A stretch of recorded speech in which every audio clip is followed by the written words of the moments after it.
अस्सलाम वालेकुम नादरीन, अल्लाह ताला से ये उम्मीद करता हूँ कि अल्लाह ताला ने आपको जहाँ पर भी रखा होगा अपने हिफ्ज़ अमान में रखा होगा। नादरीन, बड़ा अच्छा प्रोग्राम होने लगा है और आप लोगों को एक ऐसा मैसेज दूंगा कि आप लोग इस प्रोग्राम को देखने के बाद ज़रूर सोचेंगे कि अदारों के साथ और पुलिस अफसरान के साथ लड़ाई नहीं बनती। हम सिविलियन हैं, हमारा ये काम बनता है, अगर हमारे ऊपर कोई मुकदमा दर्ज हो जाता है या पुलिस वालों की तरफ से किसी भी किस्म के हमें महसूस होता है कोई ज़्यादती, कोई ऐसा मामला हो गया है, तो इसमें फिर भी जो है ना हमें अदारों के साथ नहीं लड़ना चाहिए। इसकी रीज़न क्या होती है, हमारे पास दूसरी ऑप्शन कोई नहीं है। अदारे बड़े ताकतवर होते हैं, आप एक दो अदारे के जो है ना को अफसर भाई नहीं होते कि आप उनको मार लेंगे, उनको जेलों में भेज देंगे तो ये लड़ाई ख़त्म हो जाएगी। अदारे जो है ना, अगर आप एक के साथ ज़्यादती करेंगे दूसरा खड़ा हो जाएगा, कितनों के साथ आप लड़ेंगे। और कोई भी बंदा एक ऐसा मुझे दुनिया में बता दें जो अदारों के साथ लड़ने के बाद जो है ना अपनी साख को बहाल रख कर जो है ना सर्वाइव कर चुका हो, नहीं हो सकता, इम्पॉसिबल है। मैं आपको कहानी वो सुनाता हूँ, आपने मेरे बड़े प्रोग्राम्स देखे होंगे और मैंने आपको बताया था कि थाना लिटन रोड में ना एक SHO आकर लगे थे, सैफुल्लाह नियाजी उनका नाम है। वो जो थे बड़े दबंग थे और मैंने प्रोग्राम में आपको ये बताया कि वो बंदा, मैंने उसके अंदर ऐसी कोई बात नहीं देखी कि ना उन्होंने मुझसे को पैसों का तकादा किया, ना उन्होंने किसी यानी कोई ऐसी मेरे साथ सरजनिश मेरी की, या ना ही कोई मुझे उनके लबो लहजे से ऐसा महसूस हुआ था कि वो बंदा कोई ज़ाती ग्रिज या किसी ज़ाती मुफाद के लिए मेरे लिए कुछ कर रहा है। खैर, मेरे ऊपर एक मुकदमा दर्ज हो गया, मंशियात का ये मुकदमा था और पिछले दिनों में बरी हो गया हूँ। मुझे ज़हीर अहमद साहब की कोर्ट से बाइज्जत बरी कर दिया गया है।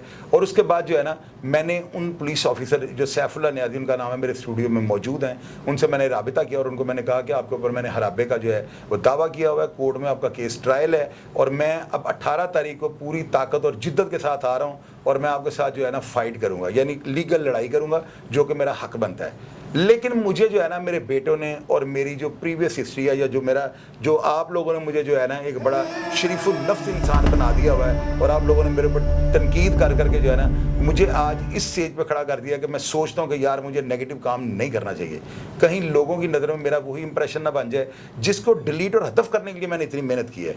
मैंने सैफुल्लाह नियाजी साहब को फ़ोन करके कहा कि नियाजी साहब आप मेरे भाई हैं, आपने मेरे साथ लड़ाई करनी है तो 100 दफ़ा कर लें, लेकिन मैं केस से बरी हो गया। मेरी लड़ाई सिर्फ बरियत तक की थी कि मैं अगर गुनाहगार बेगुनाह, वो अदालतों का काम है। आपने मुकदमा झूठा सच्चा है, मेरी आपसे लड़ाई नहीं बनती, आपने FIR दे दी, मुझे कोर्ट ने बरी कर दिया, अब आप मुझे बताएं आप क्या चाहते हैं। तो उन्होंने मुझे कहा कि अगर तुम्हें लगता है कि मैंने करप्शन की है, मैंने मेलाफाइडी की है, मैंने बदनीति की है, या मैंने आज खुद से कोई अपनी ज़ाती ग्रिज निकाली है, तो बिल्कुल आप मुझसे लड़ो। लेकिन अगर आपको ये लगता है कि जो भी हुआ है कानून के मुताबिक हुआ है, FIR दर्ज की गई है, जो मामला हुआ है, अगर इसमें कहीं पे भी करप्शन का उधर है तो बिल्कुल आपका हक बनता है आप लड़ें। तो अगर आपको नहीं महसूस होता तो जैसे आप बेहतर समझते हैं, मैं खुद ये नहीं चाहता हूँ, क्योंकि बीइंग ए पुलिस ऑफिसर मुझे आगे कोर्ट्स में पेश होना पड़ता है और मेरे कई ऐसे काम है जो मुझे ना रात को जो उनको मैनेज करना पड़ता है, बड़ी प्रॉब्लम इकट्ठी हो जाती है, खड़ी हो जाती है। इस वजह से जो है ना मैं मुनासिब नहीं समझता हूँ। मैंने इनको दावत दी और मैंने इनको कहा कि अगर आपके दिल में कोई बादयानती, कोई इस तरह की बात नहीं थी, तो आप मेरे स्टूडियो में चाय पियेंगे, गपशप लगाएंगे, जो गिले शिकवे होंगे वो दूर कर लेंगे और इंशाअल्लाह ताला मैं कोर्ट में आके कोर्ट को ये बता दूंगा कि मैं नियाजी साहब के केस की पैरवी नहीं करनी चाहता हूँ। गलत फहमी की बिना पर जो है ना ये इस्तगासा हो गया था। अब नियाजी साहब मेरे स्टूडियो में हैं, इनसे चंद सवालात करते हैं। चूँकि मेरे घर में ही आए हुए हैं तो मैं केस के मुतल्लिका कोई भी ऐसी बात नहीं करूँगा कि मेरे गेस्ट की जो है ना दिल आज़ारी हो। अब इनसे बातें करेंगे, आप भी सुनिएगा और आपको मज़ा आएगा। और मैंने आपको बताया हुआ है कि नियाजी साहब दबंग हैं बहुत ज़्यादा, इस बात में कोई डाउट नहीं है। ये जहाँ पे कोई पुलिस अफसर नहीं ना जा सकता, ये वहाँ पे पहुँच जाते हैं, इस बात में कोई शक को कोई दो राय नहीं है। अब नियाजी साहब को सबसे पहले शुक्रिया अदा करता हूँ कि ये मेरे स्टूडियो में आए हैं। और मज़े की बात ये, जिनके साथ ये हैं ना मेरे बड़े भाई हैं, मुजद्दद गोगी उनका नाम है और मुजद्दद मियाँ के नाम से पता सारा पाकिस्तान उनको जानता है और वो ज़िला कचहरी में तो छाए हुए हैं और सुप्रीम कोर्ट तक के केसेस को वो करते हैं और सीनियर तरीन एडवोकेट हैं मेरे, वो समझ लें फैमिली मेम्बर हैं, वो भी हमारे स्टूडियो में बैठे हुए हैं। एक और वकील भाई आए हुए हैं। तो मैं यानी कि ऐसी पर्सनैलिटी है मेरे लिए, उनको मैं ना ही नहीं किसी काम के लिए कर सकता ना, तो यहाँ पे तो ऐसी मेलाफाइडी थी नहीं।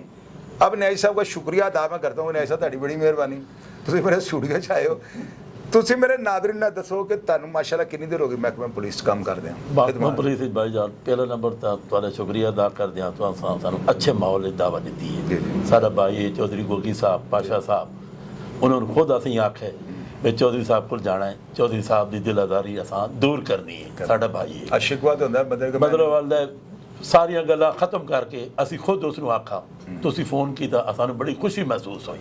ਅਸੀਂ ਇੱਕ ਬਿਰਾ ਕੋਲ ਜਾ ਰਹੇ ਹਾਂ, ਇਹ ਤੁਹਾਡੀ ਸ਼ਫਕਤ ਹੈ, ਤੁਸੀਂ ਸਾਡੀ ਦਿਲ ਆਜ਼ਾਰੀ ਨਹੀਂ ਕੀਤੀ। ਨਿਆਜ਼ ਸਾਹਿਬ ਤੁਸੀਂ ਮੇਰੇ ਭਾਈ ਹੋ, ਦਿਲ ਆਜ਼ਾਰੀ ਦਾ ਬਣਦਾ ਹੀ ਨਹੀਂ। ਦਿਲ ਆਜ਼ਾਰੀ ਤੁਸੀਂ ਮਹਿਕਮਾ ਪੁਲਿਸ ਨੂੰ ਦੇਖੋ, ਮੇਰੀ ਗੱਲ ਸੁਣੋ। ਬੜੇ ਦੁਨੀਆ ਆਉਂਦੀ ਹੈ, ਨਸ਼ੇਬੋ ਫਰੈਤ ਤੈਨੂੰ ਉਹਨੇ ਚਾੜਨਾ ਸਾਨੂੰ ਉਹਨੇ ਚਾੜਨਾ ਅਸਾਂ ਸੋਚਿਆ ਵੀ ਜਿਹੜੇ ਤੁਹਾਡੀ ਅੱਛੀ ਸੋਚ ਹੈ ਤੁਸੀਂ ਸਾਡੇ ਭਾਈ ਹੋ ਮਤਲਬ ਵਾਲੇ ਸਾਰੀਆਂ ਗਲਤਫਹਿਮੀਆਂ ਖਤਮ ਹੋ ਗਈਆਂ ਸਾਨੂੰ ਬੜੀ ਖੁਸ਼ੀ ਮਹਿਸੂਸ ਹੋਈ ਪੂਰੀ ਸਰਵੇ से बड़े बड़े बदमाश डिठे बड़े बड़े रेट किए बड़ी मतलब डिठे वह चौधरी शायद 6 साल हो गए टोर टोर के सानू थका देते इस गल की खुशी हुई ਜਿਹੜੀ ਤੁਸੀਂ ਸਾਨੂੰ ਦਾਵਾ ਦਿੱਤੀ ਹੈ ਨਹੀਂ ਸਾਡੀ ਦਿਲਾਦਾਰੀ ਖਤਮ ਕੀਤੀ ਨਹੀਂ ਸਰ ਮੈਂ ਤੁਹਾਨੂੰ ਦੱਸਾਂ ਪਤਾ ਕੀ ਗੱਲ ਸਭ ਤੋਂ ਪਹਿਲੀ ਤਾਂ ਗੱਲ ਹੈ ਤੁਸੀਂ ਮੇਰੇ ਨਾਲ ਕੋਈ ਬਦਿਆਨਤੀ ਕੀਤੀ ਨਹੀਂ ਮੈਂ ਖੁਦਾ ਨੂੰ ਜਾਣ ਦੇਣੀ ਅਗਰ ਤੁਸੀਂ ਮੇਰੇ ਕੋਲ ਪੈਸੇ ਮੰਗੇ ਹੁੰਦੇ ਜਾਂ ਪੈਸਿਆਂ ਦੀ ਖਾਤਰ ਕੁਝ ਕਰਦੇ ਜਾਂ ਐਸਾ ਕੰਮ ਕਰਦੇ ਤੇ ਫਿਰ ਮੈਂ ਤੁਹਾਡੇ ਨਾਲ ਲੜੀ ਜਾਣਾ ਸੀ ਮੈਨੂੰ ਪਤਾ ਹੈਗਾ ਕਿ ਜਦੋਂ ਤੁਸੀਂ ਆਗੇ ਲੱਗੇ ਹੋ ਤੁਹਾਨੂੰ ਲੋਕਾਂ ਨੇ ਗਲਤ ਸੱਚੀਆਂ ਰਿਪੋਰਟਾਂ ਦੁਸ਼ਮਣਦਾਰੀ ਸਾਡੀ ਉਹ ਲੋਕਾਂ ਨੇ ਜਿਸ ਐਂਗਲ ਤੋਂ ਤੁਹਾਨੂੰ ਕਿਹਾ ਬਸ ਉਸ ਐਂਗਲ ਦੇ ਮੁਤਾਬਕ ਸਾਰੇ ਮਾਮਲੇ ਹੋ ਗਏ ਗੱਲ ਹੈਗੀ ਕਿ ਤੁਸੀਂ ਮੈਨੂੰ ਦੱਸੋ ਕਿ 6 ਸਾਲ ਮੈਂ ਵੀ ਟ੍ਰਾਇਲ ਭੁਗਤਿਆ ਤੁਹਾਨੂੰ ਇਹ ਟ੍ਰਾਇਲ ਕਿਹਦਾ ਲੱਗਿਆ ਆਮ ਟ੍ਰਾਇਲਾਂ ਵਰਗਾ ਲੱਗਿਆ ਬੜੇ ਬੜੇ ਟ੍ਰਾਇਲ ਭੁਗਤਾਨ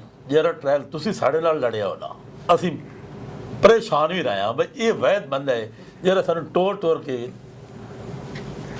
ਥਕਾਈ ਖਲਾਏ ਨਹੀਂ ਸਹੀ ਗੱਲ ਅੱਜ ਕੱਲ ਕਿਤੇ ਨਹੀਂ ਐਸਾ ਤਾਇਨਾਤ ਮੇਰੀ ਇਸ ਟਾਈਮ ਪੋਸਟਿੰਗ ਹੈ ਆਪਣਾ ਐਸਐਚਓ ਮੁਗਲਪੁਰ ਫਿਲਹਾਲ ਆਪਣਾ ਡੀਐਸਪੀ ਹੈਡਕੁਆਟਰ ਅੱਛਾ ਮੇਰੀ ਗੱਲ ਸੁਣੋ ਮਹਿਕਮਾ ਪੁਲਿਸ ਮੁਕੱਦਮਾ ਦਰਜ ਹੁੰਦੇ ਨੇ ਤੁਹਾਡੇ ਕੋਲ 302 ਦੀ ਐਫਆਈਆਰ ਦਰਜ ਹੁੰਦੀ ਹੈ ਅਗਵਾ ਬਰਾਇਤਾਵਾਨ ਹੋ ਗਿਆ ਪੁਲਿਸ ਮੁਕਾਬਲੇ ਦੀ ਐਫਆਈਆਰ ਦਰਜ ਹੋ ਗਈਆਂ ਤੁਹਾਡੀ ਨਜ਼ਰ 'ਚ ਕਿਹੜਾ ਮੁਕੱਦਮਾ ਜਿਹੜਾ ਬੜਾ ਹਸਾਸ ਹੁੰਦਾ ਜਿਹਨੂੰ ਦੇਣ ਲੱਗਿਆ ਪੁਲਿਸ ਵਾਲਿਆਂ ਨੂੰ ਬੜੀਆਂ ਚੀਜ਼ਾਂ ਦੇਖਣੀਆਂ ਪੈਂਦੀਆਂ ਨੇ ਕੋਈ ਆਪਣੇ ਮੇਰੀ ਨਜ਼ਰ ਤੇ ਮੇਰੀ ਓਪੀਨੀਅਨ ਹੈ ਕਿ ਮਨਸ਼ਿਆਤ ਦਾ ਕੋਈ ਵੀ ਮੁਕੱਦਮਾ ਹੋਵੇ ਇਹਦੇ ਪੁਲਿਸ ਵਾਲਿਆਂ ਬੜਾ ਇਹਨਾਂ ਨਾਲ ਮਸਾਵੀ ਰੱਖ ਕੇ ਚੱਲਣਾ ਬੜਾ ਦੇਖਣਾ ਪੈਂਦਾ ਹੈ ਕਿ ਵੀ ਇਹਦੇ 'ਚ ਫਰਦਾਤ ਕਿਹਦੀਆਂ ਗਵਾਹ ਕੌਣ ਨੇ ਵਜ਼ਨ ਕਿੰਨਾ ਹੈ ਮਾਲ ਮੁਕੱਦਮਾ ਕਿੱਥੇ ਗਿਆ ਜਿਹੜੀਆਂ ਸਾਰੀਆਂ ਚੀਜ਼ਾਂ ਦੇਣਾ ਪੈਂਦਾ ਤੁਹਾਡੀ ਨਜ਼ਰ 'ਚ ਕੇਸ ਕਿਹੜਾ ਜਿਹੜਾ ਉਹ ਜ਼ਿਆਦਾ ਮਿਹਨਤ ਕਰਨ ਵਾਲਾ ਹੁੰਦਾ ਸਾਡੀ ਨਜ਼ਰ 'ਚ ਸਭ ਤੋਂ ਜ਼ਿਆਦਾ ਕੇਸ 302 ਦਾ ਉਸ ਤੋਂ ਬਾਅਦ ਮਨਸ਼ਿਆਤ ਦਾ ਕਿਉਂ ਮਨਸ਼ਿਆਤ ਦੇ ਕੇਸ ਟੈਕਨੀਕਲ ਕੋਈ ਬੜੀਆਂ ਚੀਜ਼ਾਂ ਹੁੰਦੀਆਂ ਕੋਈ ਪੈਂਟ ਵੀ ਰਾਵਣੇ ਉਹ ਸ਼ੱਕ ਦਾ ਫਾਇਦਾ ਮੁਲਜ਼ਮ ਨੂੰ ਹੁੰਦਾ ਹੈ मतलब हत्ता कि सर पुलिस कोशिश कर दी है भी किसी नाल असां ज़्यादती न करा मैं तो अपनी सर्वे से जिथे भी SHO लगा किसी गरीब नाल ज़्यादती नहीं की थी बदमाशा का कड़ा बंद किया गरीब आदमी की दादरसी की थी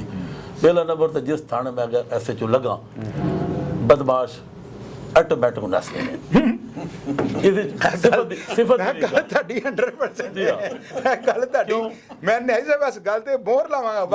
ਇਹਦੇ ਕੋਈ ਜਦੋਂ ਤੁਸੀਂ ਮੇਰੇ ਕੋਲ ਆ ਕੇ ਲੱਗੇ ਹੋ ਨਾ ਤੁਸੀਂ ਮੈਨੂੰ 2-3 ਦਿਨ ਹੋਰ ਨਾ ਫੜੋ ਤੇ ਮੈਂ ਵੀ ਦੁਬਈ ਨਿਕਲ ਚੱਲਾਂਗਾ ਜ਼ਿਆਦਾਤਰ ਅਸੀਂ ਜਿਹੜੇ ਪੁਲਿਸ ਵਾਲੇ ਆ ਮੈਂ ਓਪਨ ਗੱਲ ਕਰਦਾ ਮੇਰਾ ਹਾਸਾ ਨਿਕਲ ਗਿਆ ਮੇਰੀ ਬੋਤਲ ਬਾਹਰ ਆ ਚਲੀ ਜੁਰਮ ਕਰਾਂਦੇ ਵੀ ਆਪ ਆ ਅਗਰ ਅਸੀਂ ਪੁਲਿਸ ਠੀਕ ਹੋ ਜਾਵਾਂ ਜੁਰਮ ਖਤਮ ਹੋਵੇ ਸੀ ਗੱਲ ਸਹੀ ਹੈ ਤੁਹਾਡੀ ਪੁਲਿਸ ਮੈਂ ਨਹੀਂ ਆਦਾ ਅਸੀਂ ਹਾਜੀ ਹਾਂ ਮੈਂ ਤਾਂ ਜੁਰਮ ਨਹੀਂ ਕਰਾਦਾ ਅਗਰ ਪੁਲਿਸ ਅਫਸਰ ਹੋਵੇ ਕਿ ਇਲਾਕੇ ਦਾ SHO ਹੋਵੇ SHO ਉਸਦੀਆਂ ਸਾਰੀਆਂ ਆਦਤਾਂ SHO ਵਾਲੀਆਂ ਹੋਣ ਸਾਡੀਆਂ ਆਦਤਾਂ SHO ਵਾਲੀਆਂ ਕੋਈ ਨਹੀਂ ਹੋਣੀਆਂ ਨਹੀਂ ਲੇਕਿਨ ਤੁਸੀਂ ਮੇਰੀ ਗੱਲ ਸੁਣੋ ਮੇਰੀ ਗੱਲ ਤੇ ਦੱਸੋ ਅੱਛੇ ਪੁਲਿਸ ਅਫਸਰ ਵੀ ਹਨ ਵਿੱਚ ਮੇਰਾ ਖਿਆਲ ਹੈ ਲੋਕਾਂ ਨੇ ਜਿਹੜੀ ਮੇਰੀ ਬੋਤਲ ਬਾਹਰ ਆਣ ਲੱਗੀ ਸੀ ਲੋਕਾਂ ਨੇ ਚੋਇਸ ਕੀ ਹੱਸੇ ਹੋ ਜੈਨੂਅਨ ਮੇਰੇ ਦਿਲੋਂ ਹੱਸਿਆ ਗੱਲ ਹੈਗੀ ਸਰ ਕਿ ਇਹ ਮੁਕੱਦਮਾ ਜਦੋਂ ਦਰਜ ਹੋ ਜਾਂਦਾ ਹੈ ਤੁਸੀਂ ਉਸ ਮੁਕੱਦਮੇ ਨੂੰ ਦਰਜ ਕਰਨ ਤੋਂ ਜਦੋਂ ਜਾ ਕੇ SHO ਲੱਗਦੇ ਹੋ ਤੁਹਾਡਾ ਇੱਕ ਓਪੀਨੀਅਨ ਦਿਆਂਗਾ ਮੈਂ ਤੁਹਾਨੂੰ ਅਫਸਰਾਂ ਨੂੰ ਆਰਡਰ ਨਹੀਂ ਦੇ ਸਕਦਾ ਇੱਕ ਓਪੀਨੀਅਨ ਦਿਆਂਗਾ ਤੁਸੀਂ ਜੋ ਤੁਹਾਡੀ ਹਵਾ ਹੈ ਨਾ ਤੁਹਾਡੀ ਹਵਾ ਹੈ ਕਿ ਨਿਆਜੀ ਸਾਹਿਬ ਸ਼ੇਰ ਦੇ ਕੂਫੇ 'ਚ ਵੀ ਵੜ ਜਾਂਦੇ ਨੇ ਯਾਨੀ ਸੱਪ ਦੀ ਖੁੱਡ 'ਚ ਵੀ ਉਂਗਲ ਵਾੜ ਦਿੰਦੇ ਨੇ ਮੇਰੀ ਇੱਕ ਜਸਟ ਗੱਲ ਸੁਣਨਾ ਤੁਸੀਂ ਜੋ ਕਿਤੇ ਜਾ ਕੇ SHO ਲੱਗਦੇ ਨਾ ਮੈਨੂੰ ਇੰਨਾ ਪਤਾ ਹੈ ਕਿ ਤੁਸੀਂ ਹੁਕਮਨਾਮਾ ਤਲਬੀ ਭੇਜੋਗੇ ਨਾ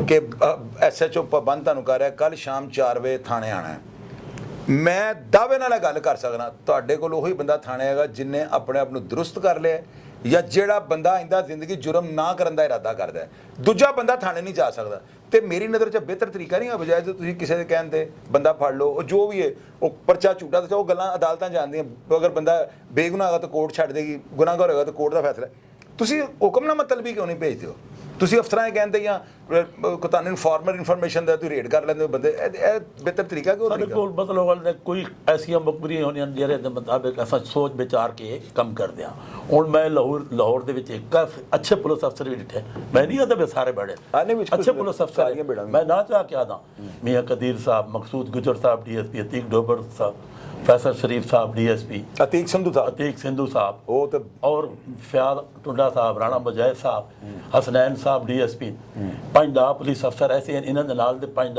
होर होंगे ना मेरे नाल ते लाहौर जनाब खत्म हो गया गल ताड़ी सही है मैं मतलब वाले नहीं आता बस मतलब वाले सारी पुलिस 100 खामियां ये हुण ऐसे पुलिस अफसर ने जो मेरे ना चुके मैं इन्हां दी सही पुलिस अफसर वालियां आदतां लिठियां ये जेरे 10-12 DSP फैसल शरीफ मकसूद गुजर साहब अतीक सिंधु साहब अंजुम तकीर साहब मतलब वाले फयाज टुंडा साहब अल्लाह ताला जन जगह दे बशीर नियाजी आई उमर विरक साहब नहीं लेकिन मैं ਜਿਹੜੀ ਤਾਂ ਗੱਲ ਪੁੱਛਿਆ ਕਿ ਹੁਕਮਨਾਮਾ ਤਲਬੀ ਨਾਲ ਕੰਮ ਨਹੀਂ ਚੱਲਦਾ ਕਿ SHO ਇੱਕ ਹੁਕਮਨਾਮਾ ਤਲਬੀ ਭੇਜ ਦੇਵੇ ਉਤੋਂ ਦਾ ਨਾਮ ਹੋਵੇ ਸੈਫੁੱਲਾ ਨਿਆਜ਼ੀ ਤੇ ਉਹਦੇ ਕੋਲ ਅਗਰ ਬੰਦਾ ਸਵੇਰੇ ਪੇਸ਼ ਹੋ ਰਿਹਾ ਤੇ ਮੈਂ ਨਹੀਂ ਮੰਨਦਾ ਕਿ ਕ੍ਰਿਮੀਨਲ ਬੰਦਾ ਰਾਤ ਨੂੰ ਪੇਸ਼ ਹੋਏਗਾ। ਉਹ ਤਾਂ ਰਾਤੋਂ ਰਾਤ ਦੁਬਈ ਜਨ ਤਿਆਰੀ ਕਰੇ। ਬਾਕੀ ਤੁਹਾਡੀ ਗੱਲ ਦੀ ਮੈਂ ਤਇਦ ਕਰਦਾ, ਦੁਬਈ ਨਿਕਲ ਵੈਸੇ ਹੁਕਮਨਾਮਾ ਤਲਬੀ ਭੇਜ ਕੇ ਜ਼ਿਆਦਾ ਪ੍ਰੈਸ਼ਰ ਵਾਲੀ ਗੱਲ ਹੈ ਕਿ ਇੱਕ ਬੰਦੇ ਤਲਵਾਰਾਂ, ਦੇਖੋ ਨਾ ਮੇਰੀ ਗੱਲ ਸੁਣੋ, ਹੁਕਮਨਾਮਾ ਤਲਬੀ ਚ ਹੈਗਾ ਅਗਰ ਉਹ ਬੰਦਾ ਬਦਮਾਸ਼ ਹੋਗਾ ਤਾਂ ਤੁਹਾਨੂੰ ਬਦਮਾਸ਼ ਸਿਫਾਰਿਸ਼ਾਂ ਕਰਨਗੇ, ਅਗਰ ਉਹ ਬੰਦਾ ਸ਼ਰੀਫ ਹੋਏਗਾ ਤੁਹਾਨੂੰ ਕੋਈ ਮਿਨਿਸਟਰ ਕੋਈ MP ਹੋਗਾ ਇੰਦੇ ਬੰਦੇ ਉਹਦਾ ਕੋਈ ਡਾਟਾ ਸਾਹਮਣੇ ਆਏਗਾ। ਤੇ ਲੇਕਿਨ ਇਨਫਾਰਮਰ ਜਾਂ ਮਹੱਲੇਦਾਰ ਨੂੰ ਦੇਖੋ ਸਾਡੀ ਦੁਸ਼ਮਣੀ ਸੀ, ਮੈਂ ਤੁਹਾਡੇ ਨਾਲ ਗਿਲਾ ਨਹੀਂ ਕਰਦਾ ਕਿਉਂਕਿ ਕੋਰਟ ਦਾ ਕੰਮ ਸੀ, ਮੈਂ ਬਰੀ ਹੋ ਗਿਆ ਬਸ, ਮੇਰੇ ਲਈ ਇਹ ਬੜਾ ਵੱਡਾ ਕੰਮ ਹੈ। ਤੁਹਾਨੂੰ ਕਿਸੇ ਨੇ ਇਨਫੋਰਮੇਸ਼ਨ ਦਿੱਤੀ, ਤੁਸੀਂ ਮੇਰੇ ਤੇ ਰੇਡ ਕੀਤਾ, ਮੁਕੱਦਮਾ ਹੋ ਗਿਆ, ਜੋ ਵੀ ਹੋ ਗਿਆ, ਤੇ ਉਹਦੀ ਬਜਾਏ ਤੁਸੀਂ ਮੈਨੂੰ ਅਗਰ ਹੁਕਮਨਾਮਾ ਤਲਬੀ ਭੇਜ ਦਿੰਦੇ ਕਿ ਮੈਨੂੰ ਤੁਸੀਂ ਕਹਿੰਦੇ ਕਿ ਵੀ ਉਹ ਥਾਣੇ ਆ, ਮੈਂ ਆਂਦਾ ਮੈਂ ਤੁਹਾਨੂੰ ਆਪਣੀ ਸਫਾਈ ਦਿੰਦਾ, ਕੋ ਆਪਣੇ ਬਾਰੇ ਕਰਦਾ, ਤੇ ਇਹ ਮੇਰੀ ਨਜ਼ਰ 'ਚ ਆਇੰਦਾ ਤੁਸੀਂ ਜਿੱਥੇ ਵੀ ਲੱਗੋ ਇਹ ਹੁਕਮਨਾਮਾ ਤਲਬੀ ਤੁਸੀਂ ਆਪਣੇ ਨਾਮ ਨੂੰ ਕੈਸ਼ ਕਰੋ। ਤੁਹਾਡਾ ਐਡਾ ਵੱਡਾ ਤੁਸੀਂ ਬ੍ਰਾਂਡ ਬਣ ਚੁੱਕੇ ਹੋ, ਹੁਕਮਨਾਮਾ ਤਲਬੀ ਬੈਸਟ ਹੈਗਾ। ਜਿਹੜੀ ਤੁਹਾਡੇ ਹੁਕਮਨਾਮੇ ਵਾਲੀ ਗੱਲ ਹੈ ਅਸੂਲੀ ਤੌਰ ਤੇ ਤਾਂ ਹੋਣਾ ਇਹ ਚਾਹੀਦਾ ਹੈ, ਹੋਣਾ ਚਾਹੀਦਾ। ਮੈਂ ਤੁਹਾਡੀ ਗੱਲ ਦੀ ਤਇਦ ਕਰਦਾ। ਮਤਲਬ ਵਾਲਦਾ ਇਹ ਤੁਸੀਂ ਠੀਕ ਕਹਿ ਰਹੇ ਹੋ। ਤੇ ਜ਼ਿਆਦਾਤਰ ਮਤਲਬ ਵਾਲਦੇ ਅਸੀਂ ਖੁਫੀਆ ਰਾਜ਼ ਰੱਖਦੇ ਹਾਂ, ਮਤਲਬ ਵਾਲਦੇ ਰੱਖਣੇ ਪੈਣ, ਪੁਲਿਸ ਦੀਆਂ 100 ਮਜਬੂਰੀਆਂ ਹੋਣੀਆਂ। ਤੇ ਸਾਨੂੰ ਬੜੀ ਖੁਸ਼ੀ ਹੋਈ ਅਦਾਲਤ ਉਹਨੂੰ ਬਦਤ ਬਰੀ ਕਰਤਾ ਸਾਡੇ, ਤੁਸੀਂ ਭਾਈ ਹੋ। ਸਭ ਤੋਂ ਵੱਡੀ ਖੁਸ਼ੀ ਇਹ ਹੋਈ ਜਿਹੜਾ ਤੁਸੀਂ ਸਾਨੂੰ ਸਰਵਾਇਆ ਤੁਹਾਡੀ ਦਿਲ ਹਜ਼ਾਰੀ ਜਿਹੜੀ ਹੋਈ ਉਹ ਵੀ ਇੱਥੇ ਖਤਮ ਹੋ ਗਈ। ਹਾਂ ਜੀ, ਬੜੀ ਖੁਸ਼ੀ ਹੋਈ ਤੁਹਾਡੇ ਕੋਲ ਆ ਕੇ। ਤੁਹਾਡੀ ਆਲਾ ਜ਼ਰਫੀਏ ਪਤਾ ਕੀ ਹੁੰਦਾ, ਮੈਂ ਤੁਹਾਨੂੰ ਦੱਸਣਾ ਅਸਲ ਗੱਲ ਭਲਾ ਕੀ ਸੀ ਨੈਸ਼ਾ, ਤੁਹਾਨੂੰ ਪਤਾ ਲੋਕ ਥੱਲੇ ਕਰਦੇ ਨੇ ਟ੍ਰੋਲਿੰਗ, ਲੋਕਾਂ ਨੇ ਨਾ ਇਸ ਗੱਲ ਦਾ ਪਤੰਗੜ ਬਣਾ ਲੈਣਾ ਸੀ। ਹੁਣ ਗੋਗੀ ਭਾਈਜਾਨ ਤੁਹਾਨੂੰ ਪਤਾ ਕਿ ਤੁਹਾਡੇ ਨਾਲੋਂ ਆਏ ਨੇ ਤੇ ਮੈਂ ਉਹਨਾਂ ਨੂੰ ਵਾਲਦ ਦਾ ਦਰਜਾ ਦੇ ਕੇ ਭਰਾਵਾਂ ਉਹਨਾਂ ਡੀਲ ਕੀਤਾ, ਕੋਈ ਲਫ਼ਜ਼ ਮੂੰਹ 'ਚ ਐਸਾ ਨਹੀਂ ਕੱਢਿਆ। ਤੁਹਾਡੀ ਆਲਾ ਜ਼ਰਫੀ ਕਿ ਤੁਸੀਂ ਮੈਨੂੰ ਇਸ ਕਾਬਲ ਸਮਝਿਆ ਮੇਰੇ ਕੋਲ ਆ ਗਏ, ਲੋਕਾਂ ਨੇ ਥੱਲੇ ਕਰਨੀ ਸੀ ਟ੍ਰੋਲਿੰਗ। ਇਹਨਾਂ ਨੇ ਪਤਾ ਕਹਿਣਾ ਸੀ ਨਿਆਜ਼ੀ ਕੋ ਡਰ ਗਏ, ਨਿਆਜ਼ੀ ਬਦਮਾਸ਼ ਹੈ, ਨਿਆਜ਼ੀ ਨੇ ਬੰਦੇ ਖਾਤੇ ਨੇ, ਹੁਣ ਬੋਲ ਹਾਂ ਮਾਮਾ। ਮੈਂ ਲੋਕਾਂ ਨੂੰ ਸਿਰਫ ਦਿਖਾਇਆ ਕਿ ਯਾਰ ਮੇਰੇ ਇੱਕ ਭਾਈ ਸਮਝ ਕੇ, ਦੋਸਤ ਸਮਝ ਕੇ, ਮੌਸਮ ਕੁਛ ਵੀ ਸਮਝ ਕੇ ਮੇਰੇ ਕੋਲ ਆ ਗਏ ਨੇ ਤੇ ਮੈਂ ਉਹਨਾਂ ਨਾਲ ਬਦਤਮੀਜ਼ੀ ਕਰ ਦਿਆਂ।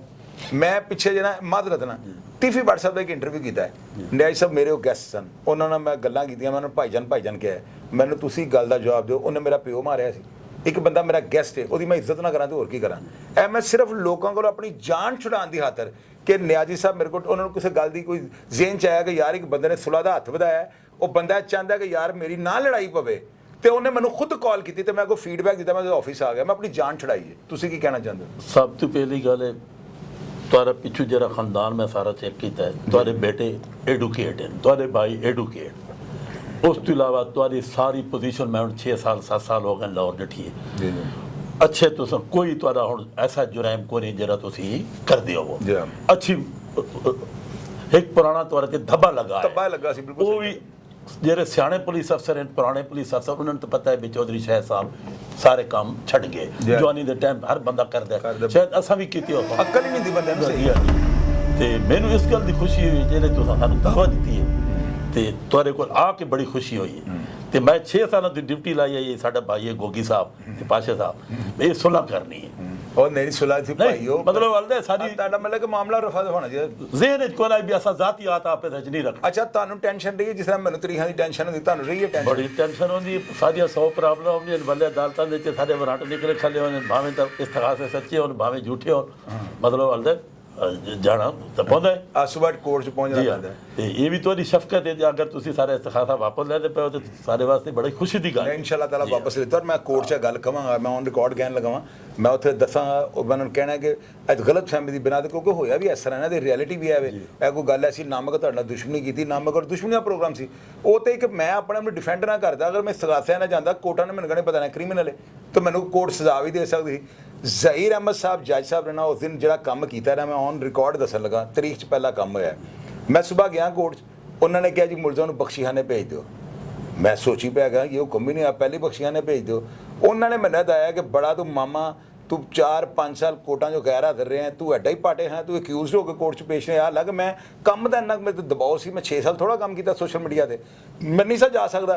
उन्होंने मैंने दसन नहीं ना कि मैं एक जज हाँ, उन्होंने मैंने बख्शिया ने भेजता। 3:45 बजे मेरा हुक्म सुनान लगे, मैंने उन्होंने कटहरे खड़ा किया और जज साहब ने कहा कि कहो कलमा पढ़ो। मैं कहा ला इलाहा इल्लल्लाह मुहम्मद रसूलुल्लाह। उन्होंने कहा ये कहो कि मैं आइंदा कोई जराइम नहीं करूँगा। मैं कहा सर मैं तो 7-8 साल से कुछ भी नहीं कर रहा हूँ और मैं आइंदा नहीं करूँगा। उन्होंने कहा साथ ये भी कहो कि मैं कोई ऐसा काम कर जाऊँगा कि पाकिस्तान का नाम रोशन हो जाएगा। तो मेरा ख्याल है मैं अज करता कि तुहाडे नाल कंप्रोमाइज़ करके गए पाकिस्तान का नाम रोशन नहीं। चलो साहब बड़ी खुशी होई तुहाडे कोल घर आ कने तुहाडी गुफ्तगू सुन कने। कोई सारियां पुलिस च ऐसी खामी होनी वो भी इंशाअल्लाह तो दूर होवे सुन इंशाअल्लाह ਅਸੀਂ ताला ਕੋਈ ਬਦਲੋ ਵਾਲੇ ਪੁਲਿਸ ਵਿੱਚ ਭਰਤੀ ਹੋ ਗਿਆ ਤੇ ਕੋਈ ਖੁਦਾ ਖੈਰ ਨਹੀਂ ਹੋ ਗਿਆ, ਅਸੀਂ ਵੀ ਸਾਰੇ ਇਨਸਾਨ ਆ। ਤੁਸੀਂ ਮਹਿਕਮੇ ਪੁਲਿਸ ਦੇ ਆਫੀਸਰ ਹੋ ਔਰ ਅਦਾਰਿਆਂ ਨਾਲ ਕੋਈ ਬੰਦਾ ਨਹੀਂ ਲੜ ਸਕਦਾ। ਮੈਂ ਤੇ ਜੰਮਿਆ ਵੀ ਨਹੀਂ ਹੈ। ਇਹ ਗੱਲ ਹੈ ਸਰ, ਪਤਾ ਕਿ ਬੰਦੇ ਦੇ ਦੇਣ 'ਚ ਗੁੱਸਾ ਆਉਂਦਾ ਹੈ। ਅਗਰ ਇੱਕ ਬੰਦਾ ਮੈਂ ਦੇਖੋ 5-6 ਸਾਲ ਟ੍ਰਾਇਲ ਭੁਗਤਿਆ, ਉਹ ਮੇਰਾ ਖੁਦਾ ਜਾਣਦਾ ਮੈਂ ਗੁਨਾਹਗਾਰ ਸਾਂ, ਬੇਗੁਨਾਹ ਸਾਂ, ਅੱਲਾਹ ਤੋਂ ਬਿਹਤਰ ਕੋਈ ਨਹੀਂ ਜਾਣਦਾ, ਲੇਕਿਨ ਮੈਂ ਟ੍ਰਾਇਲ ਭੁਗਤਿਆ, ਕਿੰਨੀ ਤਕਲੀਫ ਹੁੰਦੀ ਕਿ ਸਵੇਰ ਕੋਰਟਾਂ 'ਚ ਜਾ ਕੇ ਪੇਸ਼ ਹੋਣਾ। ਇਹੋ ਹੀ ਚੀਜ਼ਾਂ ਮੈਂ ਲੋਕਾਂ ਨੂੰ ਸਮਝਾਉਣਾ। ਲੋਕੀ ਪਤਾ ਹੀ ਕਰਦੇ ਨੇ, ਅਗਰ ਕੋਈ ਗਲਤੀ ਨਾਲ ਪੁਲਿਸ ਵਾਲਾ ਕਾਬੂ ਆ ਗਿਆ ਨਾ, ਫਿਰ ਉਹਦੇ ਮਗਰ ਹੀ ਚੜੇ ਰਹਿੰਦੇ ਨੇ। ਔਰ ਇਹ ਚੀਜ਼ ਕੀ ਹੁੰਦੀ ਹੈ, ਨਸਲਾਂ ਤਬਾਹ ਹੋ ਜਾਂਦੀਆਂ ਨੇ। ਕੀ ਹੁੰਦਾ ਹੈ, ਪੁਲਿਸ ਵਾਲਾ ਕੋਈ ਇੱਕ ਬੰਦਾ ਤੇ ਨਹੀਂ, ਮੈਂ ਤੁਹਾਡੇ ਨਾਲ ਲੜ ਲਾਂਗਾ, ਮੈਂ ਲੜ ਵੀ ਲਾਂਗਾ, ਤੁਹਾਡੇ ਨਾਲ ਸਭ ਕੁਝ ਕਰ ਲਾਂਗਾ, ਤੇ ਤੁਹਾਡੇ ਬਾਅਦ ਕਿਹੜਾ ਆਣਾ, ਉਹ ਵੀ ਪੁਲਿਸ ਅਫਸਰ ਹੈ। ਮੱਝਾਂ ਦੀਆਂ ਭੈਣਾਂ ਨੇ। ਇਹ ਫਿਰ ਖਾਨਦਾਨ ਤੱਕ ਗੱਲ ਚੱਲਦੀ ਰਹਿੰਦੀ, ਉਹ ਜਿਹੜੀ ਮੁੱਕਦੀ ਨਹੀਂ। ਤੇ ਨੁਕਸਾਨ ਹਮੇਸ਼ਾ ਸਿਵਲੀਅਨ ਦਾ ਹੁੰਦਾ। ਮੈਂ ਇਹਨਾਂ ਚੀਜ਼ਾਂ ਨੂੰ ਮੱਦੇਨਜ਼ਰ ਆ ਜਾ, ਤੁਹਾਨੂੰ ਮੈਂ ਕਿਹਾ ਹਮੇਦਾ ਬਿਨਾਂ ਤੁਸੀਂ ਆ ਗਏ ਹੋ ਔਰ ਤੁਹਾਡਾ ਮੇਰੇ ਕੋਲ ਆ ਜਾਣਾ, ਇਹ ਯਕੀਨ ਕਰੋ ਬੜੇ ਵੱਡੇ ਤੂਫਾਨ ਨੂੰ ਜੋ ਰੋਕ ਗਿਆ ਜੇ। ਨਹੀਂ ਤੇ ਮੈਂ ਆਪਣੀ ਗਲੇ ਪਿਆ ਢੋਲ ਵਜਾਣਾ ਹੀ ਸੀ। ਮੈਂ ਤੇ ਮੇਰਾ ਮਤਲਬ ਜੋ ਮੇਰੇ ਕੋਲ ਹੋਣਾ ਸੀ, ਮੇਰੇ ਕੋਲ ਤੇ ਅਲਫਾਜ਼ ਹੀ ਨੇ ਨਾ, ਉਹ ਮੈਂ ਬੋਲੀ ਜਾਣਾ, ਮੈਂ ਕਰੀ ਜਾਣਾ ਸੀ। ਇਸ ਚੀਜ਼ ਨੂੰ ਅਸੀਂ ਬੰਨ ਪਾ ਲਿਆ ਔਰ ਇਹਦੇ ਲਈ ਸਭ ਤੋਂ ਜ਼ਿਆਦਾ ਕ੍ਰੈਡਿਟ ਗੋਗੀ ਭਾਈ ਜਾਨ ਨੂੰ ਜਾਂਦਾ ਹੈ ਕਿ ਜਿਨ੍ਹਾਂ ਨੇ ਵਿੱਚ ਕਰੈਕਟਰ ਅਦਾ ਕੀਤਾ ਔਰ ਬਹੁਤ ਅੱਛਾ ਕੀਤਾ, ਹੋਣਾ ਚਾਹੀਦਾ ਸੀ। ਤੇ ਹੁਣ ਤੁਸੀਂ ਮੇਰੇ ਨਾਜ਼ਰੀਨ ਨੂੰ ਕੀ ਕਹਿਣਾ ਚਾਹੁੰਦੇ ਹੋ ਮੇਰੇ ਬਾਰੇ ਕਿ ਮੈਂ ਕ੍ਰਿਮੀਨਲ ਆਦਮੀ ਹਾਂ, ਮੈਂ ਇੱਕ ਬੁਰਾ ਬੰਦਾ ਹਾਂ, ਤੁਸੀਂ ਮੈਨੂੰ ਕੈਸਾ ਕਿਰਦਾਰ ਦੇ ਹਵਾਲੇ ਨਾਲ ਪਾਇਆ, ਜੋ ਪਾਇਆ ਜੈਨੂਇਨ ਦੱਸ ਦੇਣਾ। ਅਸੀਂ ਅੱਲਾਹ ਤਾਲਾ ਨੂੰ ਹਾਜ਼ਰ ਨਾਜ਼ਰ ਰੱਖ ਕੇ ਤੁਹਾਡੇ ਕੋਲ ਆਏ ਹਾਂ, ਬੜੀ ਖੁਸ਼ੀ ਮਹਿਸੂਸ ਹੋਈ। ਉਸ ਤੋਂ ਬਾਅਦ ਸਾਬਕਾ ਰਿਕਾਰਡਾਂ ਨੂੰ ਛੱਡ ਕੇ ਜਿਹੜੀ ਹੁਣ ਤੁਹਾਡੀ ਪੋਜੀਸ਼ਨ ਜਾ ਰਹੀ ਹੈ ਨੇਕ ਨੀਤੀ ਨਾਲ ਤੇ ਅੱਲਾ ਲੋਕ ਹੋ ਤੇ ਤੁਸੀਂ ਜਿਹੜੇ ਹੁਣ ਤੁਸੀਂ ਕੰਮ ਨੂੰ ਲੱਗੇ ਹੋ, ਸਾਨੂੰ बड़ी खुशी महसूस हुई। बहुत मेहरबानी जी हाँ। ले जी नाज़रीन, ये हमारा आज का प्रोग्राम था और मैंने यकीन कीजिएगा अल्लाह के ये तुक नहीं बनता था। वो पुलिस ऑफिसर हैं और मैं उनको कहूँगा जी आप स्टूडियो में बैठ के ये बातें करें, ये बनता नहीं था। ये यकीन कीजिएगा ये बातें सारी मैंने इसलिए की हैं कि यार आप लोगों ने मेरी जान नहीं छोड़ने दी, आप मुझे पता नहीं क्या चौंट पिंडों का चौधरी समझते हैं, मेरी कोई औकात नहीं है।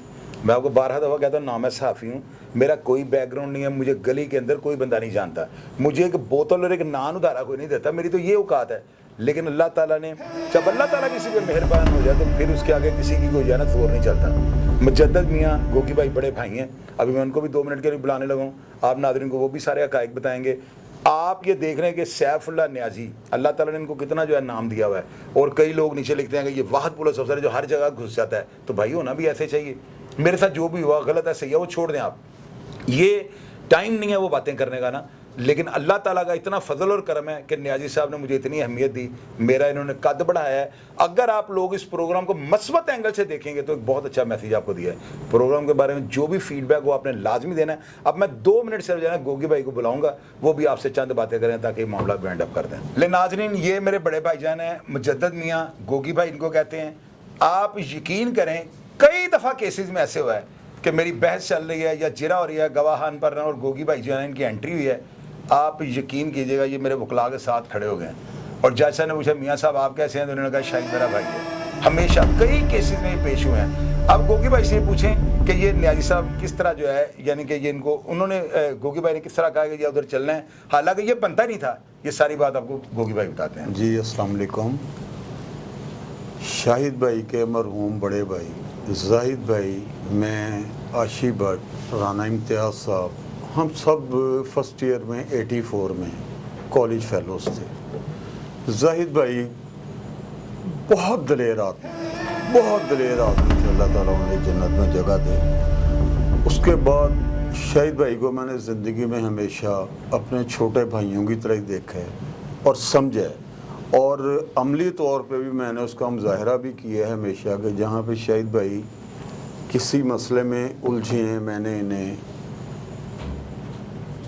पॉजिटिव पाया है।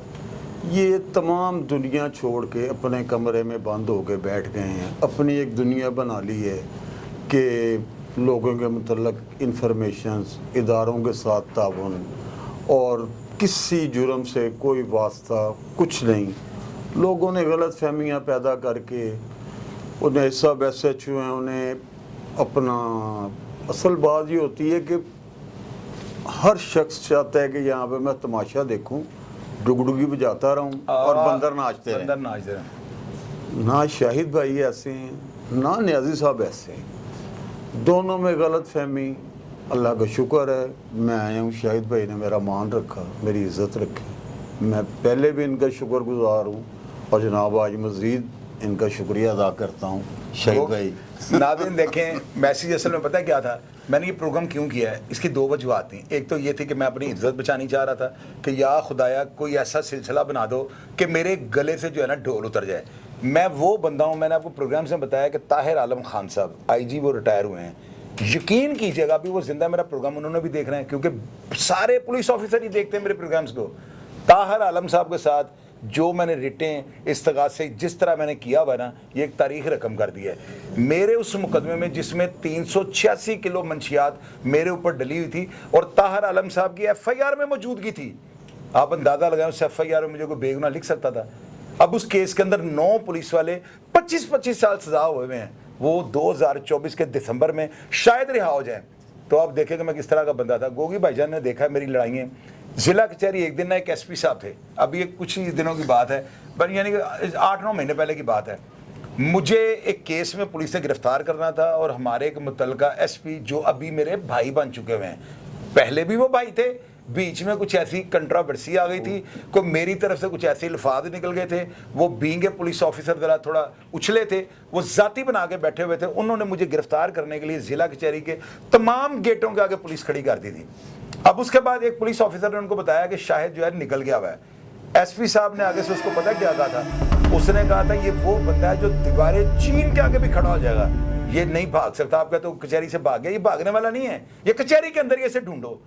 آپ گوگی بھائی سے پوچھیں وہاں پہ ہوا کیا تھا. مجھے پتا ہے شاہد بھائی کچہری میں موجود رہے ہیں، اور آپ کے پاس ان کے دوست مبشر خان وہ بھی میرا لنگوٹیا بھائی ہے.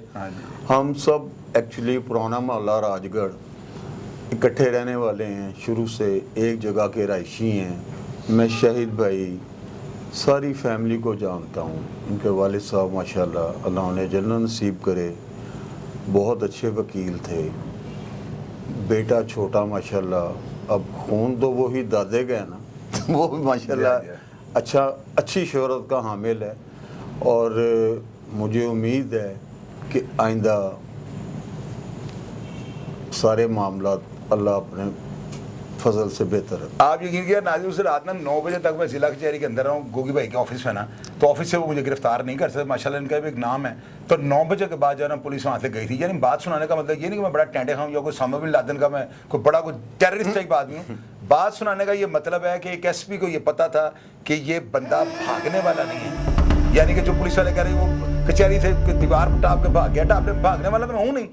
آج مجھے جو ہے نا گوگی بھائی جان نے فون کر کے کہا تھا، کل میری سے بات ہوئی، انہوں نے کہا جی ہم آپ کے دفتر آ رہے ہیں. میں نے کہا کوئی ایسی بات ہے گوگی بھائی نیازی صاحب کے ساتھ میری کوئی ذاتی تو ہے نہیں، میں تو گلے پڑا ڈھول جائے وہ بجانا ہے اور وہ میں بجاؤں گا. ان کی 18 تاریخ آ رہی تھی اور آپ کو پتہ میں نے نیچے کمنٹ باکس میں لکھا ہوا تھا کہ 18 تاریخ کو ایسی خوفناک ویڈیو آپ کو دکھاؤں گا کہ آپ سوچ میں پڑ جائیں گے. وہ میری مجبوری بن جانی تھی. لڑائی کرنا میرا ابتدائی حق ہے. جب میں پیدا ہوا تھا نا تو میں نے ماں کے پیٹ میں ٹانگیں ماری تھیں، تو میری ماں کو پتا تھا یا ایسے پوٹی کرنی ہے یا ایسے دودھ پینا ہے. تو لڑائی تو میں نے ماں کے پیٹ میں سیکھ لی ہوئی تھی. تو یہ میرا ابتدائی حق ہے، کوئی جرم تو میں نے کیا نہیں تھا. اب بات یہ ہے کہ گوگی بھائی جان آئے تھے، ہم نے یہاں پہ بیٹھ کے اچھے ماحول میں کھانا کھایا، چائے پیا، گپ شپ کیا. اور میں آپ لوگوں کو نصیحت کروں گا، کبھی بھی اگر کوئی پولیس آفیسر آپ کے ہتھے چڑھ جاتا ہے، آپ کو استغاثہ کر لیتے ہیں اور آپ یہ سمجھتے ہیں کہ میں بڑا مضبوط ہوں، اس دشمنی کو آگے نہ چلائیے گا. یہ آپ کے لیے بہت بہتر مشورہ ہے. آخری بات میں کروں گا، شاہد میرا چھوٹا بھائی ہے شاہد چودھری، نہ یہ ذہنی طور پہ کرمنل تھا نہ ہے. جس شخص کا بھائی، بڑا بھائی، والد، میں انہیں قتل نہیں کہوں گا، شہید ہو گئے کیونکہ وہ صبح بچوں کے روزگار کمانے کے لیے کچہری جا رہے تھے، انہیں قتل کر دیا گیا اور ناجائز قتل کر دیا گیا. شاہد بھائی تو مجبوراً اس دنیا میں اترنے پہ مجبور ہو گئے. اگر والد کا یا بھائی کا بدلہ نہ لیتے تو لوگوں نے انہیں محلے میں رہنے نہیں دینا تھا. بالکل صحیح کہا. انہوں نے اپنے معاملات، اللہ کا شکر ہے کہ تمام اللہ کے فضل و کرم سے سرخرو ہو گئے ہیں، عزت کے ساتھ اپنے بچوں میں بیٹھے ہوئے ہیں. ماشاءاللہ بھتیجا ہمارا وکیل بن گیا ہے، جو بچے لائق ہیں. اور شاہد بھائی اب صرف اور صرف میڈیا کی دنیا میں رہ رہے ہیں. اور وہی سارا دن، میں 1 سال پہلے بھی آیا تھا تو میں یہ سیٹ اپ سارا دیکھ رہا تھا. تو میں نے پرسوں شاہد بھائی کو درخواست کی ایک فون کر کے، چاہے میرے سے چھوٹے ہیں لیکن بات یہ ہے کہ چھوٹا ہو یا بڑا، آپ اس پہ دھونس نہیں جمانی چاہیے. میں نے شاہد بھائی کو ریکویسٹ کی، شاہد بھائی नए सबक अच्छे आदमी हैं, और गलत फहमी की वजह से सारे मामलात ख़राब हो गए हैं। प्लीज़ इन्हें समेट। और शाहिद भाई ने मेरी बात मानी, शाहिद भाई का शुक्रिया। भाई आप लोगों को यही मैसेज मैं दूंगा, हमेशा जो है ना अपने बड़ों का अदब करें। अगर आपका कोई बड़ा भाई, कोई आपके जानने वाला, मोहब्बत करने वाला, एहतराम करने वाला, खलूस दिल के साथ आपकी रहनुमाई करने वाला, अगर आपको कोई बात करे ना, कभी उसके हमें दावे को जो है ना रद्द ना कीजिएगा। कभी ज़िंदगी के अंदर अगर आप ऐसे अफराद को गंवाना शुरू कर देंगे तो आप तरक्की नहीं कर सकेंगे। आपकी कामयाबी की सबसे बड़ी रुकावट यही होती है कि आप अपने अंदर एटीट्यूड पैदा कर लेते हो। अल्लाह ताला की ज़ात आप सबको अपनी हिफाजत में रखे। और मेरे इस मैसेज को आपने ये नहीं समझना है कि मैं कोई कमज़ोर या बुज़दिल आदमी हूँ। मैंने आप लोगों को अमली तौर पर यह दिखाया है कि यार कभी भी जो ना अपनी ताकत का मुजाहरा किसी ऐसे बंदे के साथ ना करें जो आपके आगे सरेंडर कर रहा है। जो एक बंदा आपके घर चल के आ गया है, यार वो गुनहगार है, बेगुनाह, इसको छोड़ दें। ये बातें तो मेरे साथ हुई है ना, किसी के बाप के साथ तो ज्यादती नहीं हुई। लेकिन जब मेरा दिल नहीं साफ हो गया है तो आप लोग नीचे ट्रोलिंग ना कीजिएगा। अल्लाह ताला आप सबको अपनी हिफाजत में रखे। अपना ढेर सारा ख्याल रखा करें जी। पाकिस्तान जिंदाबाद।